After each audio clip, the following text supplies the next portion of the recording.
Hello and welcome back to the Rosevear YouTube channel. Hello.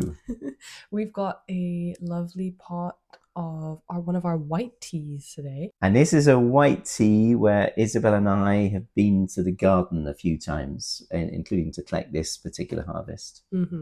Yeah, so this one is Fragrant It's Volcano, Fragrant Volcano from Reunion Island in the Indian Ocean. which is where Isabel is It from. is. If anyone didn't know that. Yeah, I mean, you guys have a particular affection for that tea, Absolutely. And this is a tea garden that we've been visiting over the last 15 years. We've been there lots and lots of times. It's a really nice place to go to, actually. They've got tea trees. They're just enormous. And the taste is unique. Yeah, very impressive. So white tea is very sort of, it's like an untreated version of the plant. It is, got yeah. an interesting history, an interesting like production process. Do you want to walk us through a bit of that? Okay, so white tea. Well, the first we hear about white tea in, say, written Chinese texts is in the Tang Dynasty. But white tea then wasn't white tea that we know now. It would have been compressed cakes of white tea. White tea, as we know now, would be more from the Song Dynasty. White tea is the most natural of teas. It's just tea leaves that are picked from the tea bush, laid out in the sunshine, dried, full stop. You don't roll it, you don't manipulate the leaves. It's really the most natural tea there is. And I suppose through like the sort of most natural form of the leaf, you get a lot of like the health benefits from it as well. Yeah, because what's in the leaf is left there most effectively for white tea. So masses of polyphenols, and polyphenols are those things that are antioxidants, which we understand to be good for fighting cancer, very good for your health. And also they are anti-inflammatory. Inflammation in our bodies is usually very bad, and having something that's anti-inflammatory is good. Yeah. White tea is reputed to be good for your skin and also good for your heart. Nice. It's possibly reducing the cholesterol in your blood levels. So all around, just so many good things about it. Actually, something I get asked a lot when people are interested in trying like something new. They're wondering about the caffeine levels as well. Is it higher or lower? You know, it doesn't have a simple answer. The simple answer, if you're generalizing about all white teas, is you say it's lower. So white tea in general is a tea that is great for later on in the day. However, there's one type of white tea which is a really fabulous type of white tea as well, silver needles, which is higher in caffeine. Because, as I think we've mentioned on other videos, caffeine is a natural insecticide that the plant is putting to frighten off insects. You imagine a plant is wanting the insects not to come and eat the young buds and the young leaves. So it puts caffeine to discourage those insects to come and eat part of the plant. And the silver needles, which we'll talk about, is the buds, what would become the first leaves. So it's the most precious thing in the plant. So it's relatively high in caffeine.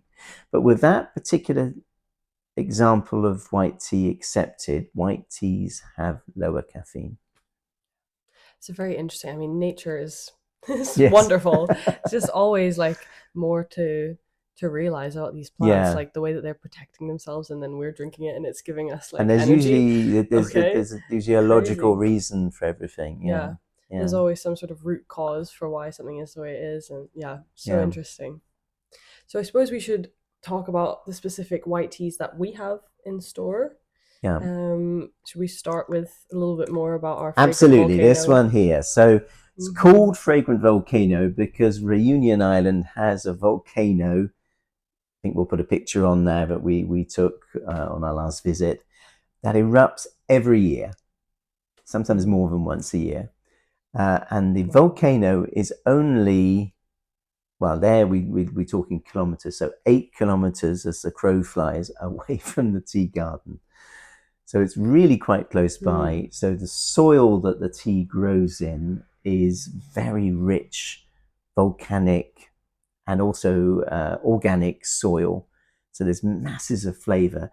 And also in the tea garden, there are lots of geraniums, which personally I get as a taste note in Yeah, we in were this just tea. talking, when we sort of started tasting the tea just before we started filming, we were talking about it really has like a floral, like the sort of, a similarity to a geranium leaf and flower. Absolutely. Really and there's something that's woody without having any heaviness of wood. So it's not like a woody note you sometimes get in a black tea, but there's something of a wood there as well. And also something fruity. And given that I know there's lychees growing nearby, I'm always thinking maybe a little bit of lychee. Yeah. It's unique. It's unique. I've never tried a white tea that's like that. No. And also quite unique in how long you can brew it for as well. We were talking about this before the video. I'm staunchly a 3 to 4 minute brewer of everything. It's very hard to convince me that you can brew things for longer. But I don't know, I could be convinced with this one. It's really nice. So in fact, Ella has Fragrant Volcano has been brewed for 5 minutes. I've got Fragrant Volcano that's actually at 8 minutes, and you can go longer. There aren't tannins that are going to start to feel like you're stewing the tea. And also from the point of view of health benefits, you're actually getting more health benefits the longer it infuses for.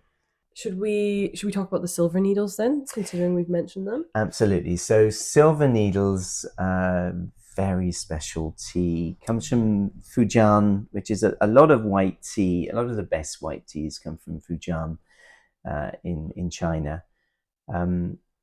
It's that spring harvest, and they're really quite long, the silver needles, and they're fascinating to brew because they look a bit like something from an alien film, because they one end of the needle hangs from the surface, and you can just imagine John Hurt walking into a cave and thinking, oh dear.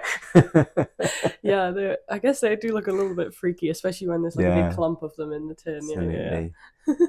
And something that taste-wise, you've got notes of cucumber, melon, just a wonderful tea. Very refreshing. It can be re-infused many times. And on the Silver Needles path is one of my absolute favorite teas in the whole shop, because it's just like, it's one of those ones that just sells itself by smelling it.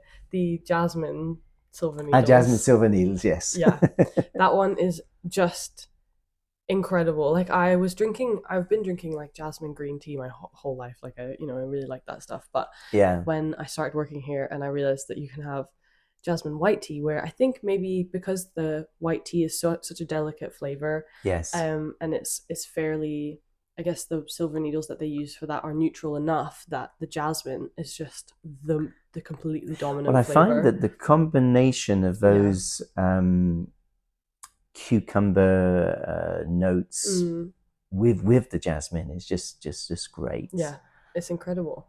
And we did a video which included jasmine, didn't we? So we talked about the process, where it's a very natural process for scenting tea, where you just put jasmine blossom next to tea. Well, that's what the tea farmers do in the place of production.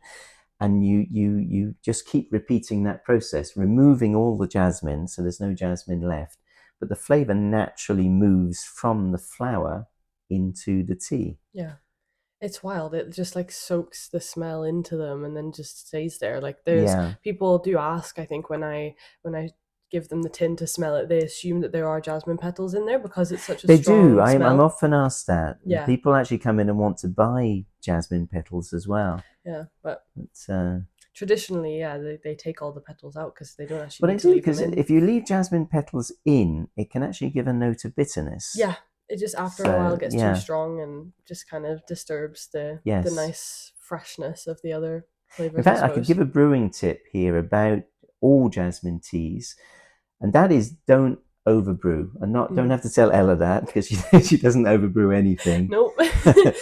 But some things I don't even brew strong enough for most people, but if you have jasmine tea and you're not pleased with the result, it could be that you infuse too long. And that's actually coming from the jasmine, not from the tea. Jasmine shouldn't be infused very long. It's very easily done. Yeah, so just 2 minutes for your first infusion, and then stop. Yeah. So next up, I suppose, Paimutan.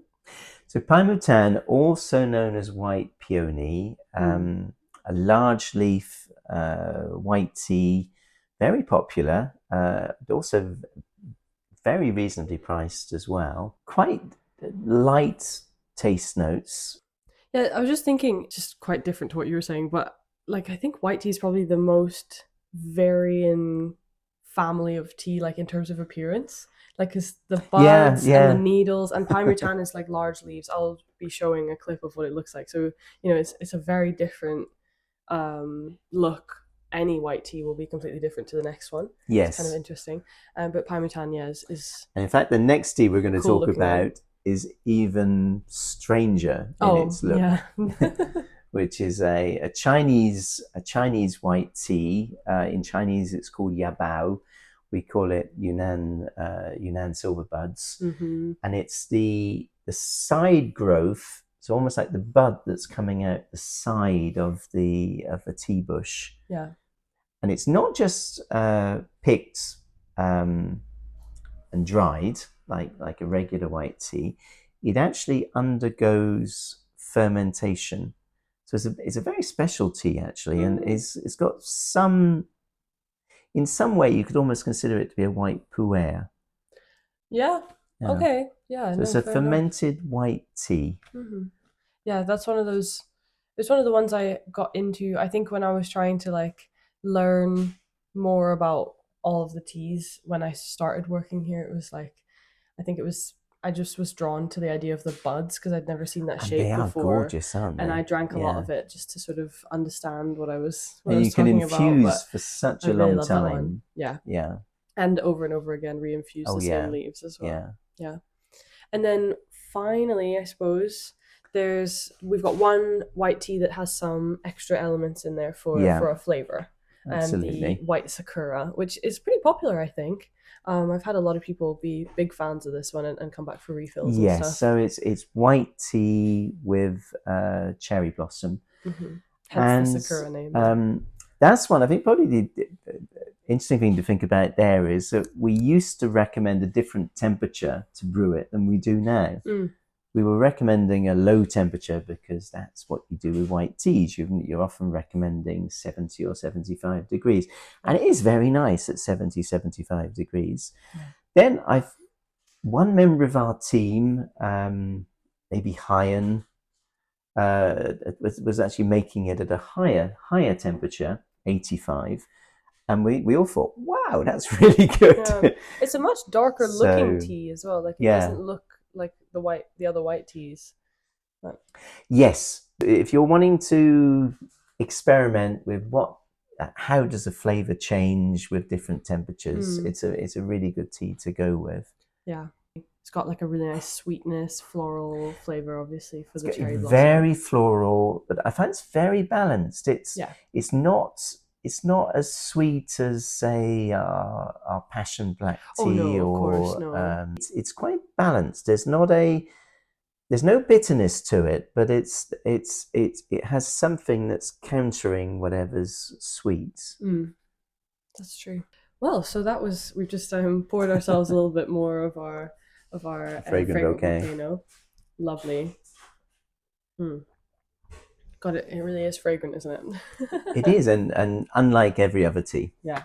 Just really delicious. I haven't had it for quite a while, to be honest. It's not one that I was like drawn to, I suppose. So I hadn't thought to drink it for a while, but yeah, so I think nice. Paul said something similar actually when I made it. Yeah. I suppose you have the extra sort of like in your head you're more kind of bonded to it because you've been there, you've seen the farm, and it's been in our range for a very long time, and we're always introducing new teas. So you can sometimes forget to drink the older ones. Actually, yeah, I think that might be part of it. Yeah. Well, yeah, thank you very, very much for watching this video. I think it's going to be a little bit of a longer one this time, so that's going to be lots of interesting stuff. Thank you for sharing all of that information with us. Thank you for listening. But yeah, we've been really appreciating the support on the channel. We've seen recently we got like 8,000 views overall on the channel. That's amazing. And we're seeing people are subscribing and stuff, and we're just Thank really you so pleased. much. So yeah, we really appreciate you, and we hope that you like this video and you subscribe and all that, and come in and see us in store. Yeah, do come into the stores. Yeah. Yeah. But yeah, see you next time. Okay, bye.